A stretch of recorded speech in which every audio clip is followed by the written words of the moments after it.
कहे नहीं, अब हम सभी आपके लिए पुत्र काष्ठी यज्ञ करेंगे, पुत्रेष्ठी यज्ञ करेंगे, पुत्र कामना यज्ञ करेंगे। ओहो, कहे ठीक है, यज्ञ अब करना चाहते हैं। तांस्तान कामान हरिर्ध्याध्यान यान कामयते जनः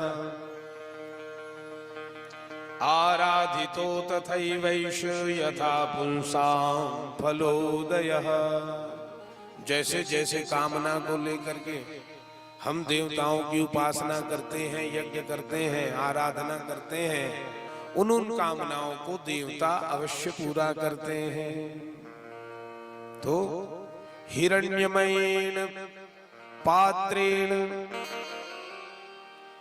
सिद्धमादय पायशम। पुरोडास नामक चरु को स्थापित किया गया। यज्ञ जब पूर्ण हुआ तो सोने के पात्र में सिद्ध खीर लेकर के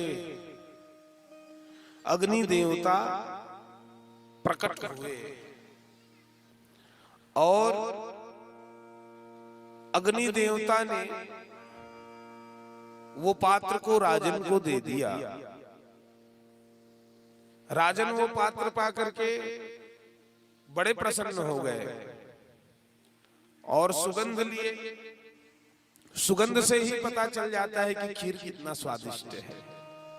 कहे ये मेरे लिए नहीं, मेरी रानी के लिए। सुनीता को दे दिए, सुनीता खा गई। सुनीता खाई, भाव नहीं ला पाई अंदर। भाव, भक्ति में भाव प्रधान होता है। आप भगवान के आरती करते रहो सामने जाकर के, साक्षात भगवान खड़े रहे फिर भी आरती करते रहो जाकर के, और यदि आपका भाव नहीं है कि ये मेरे भगवान हैं, ये मेरे सर्वस्व हैं, यही मेरे परम चरम लक्ष्य हैं, जब तक आपको अनुभव नहीं रहेगा आपको कोई फल मिलने वाला नहीं है। राम राम राम राम राम राम राम राम करते रहो, ताली बजाते रहो, आपको कुछ नहीं मिलेगा। कब तक? जब तक आपका भाव उस नाम पर, उस नाम के प्रभाव पर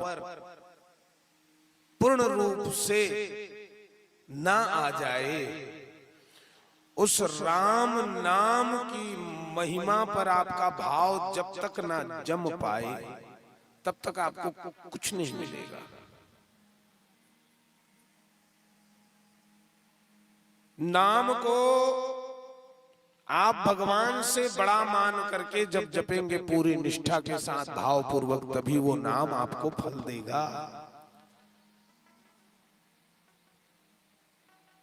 ये खा तो ली प्रसाद को, भाव नहीं ला पाई, इसलिए वो प्रसाद जो है वो प्रभाव नहीं दिखाया। यज्ञ से वो प्रसाद मिला है, लेकिन ये सुनीता अधर्मी है, इसलिए गर्भवती तो हो गई, गर्भ का बालक अब बाहर भी आया, तो उसका नामकरण किए वेन। वेन, वेन मतलब होता है शिकारी। ध्यान रहे, शिकारी नाम किसी का रख दो, किसी का नाम शिकारी रख दो,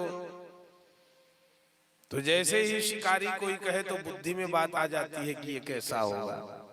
आगे चल करके शिकारी हो गया। वेन के लालन पालन प्रारंभ किए। वेन कुछ बड़ा हुआ तो जंगल में जाकर के शिकार करने लगा और जीव जंतुओं को मार मार करके रथ में भर लिया, लाया, महल में प्रवेश कराना चाहता है।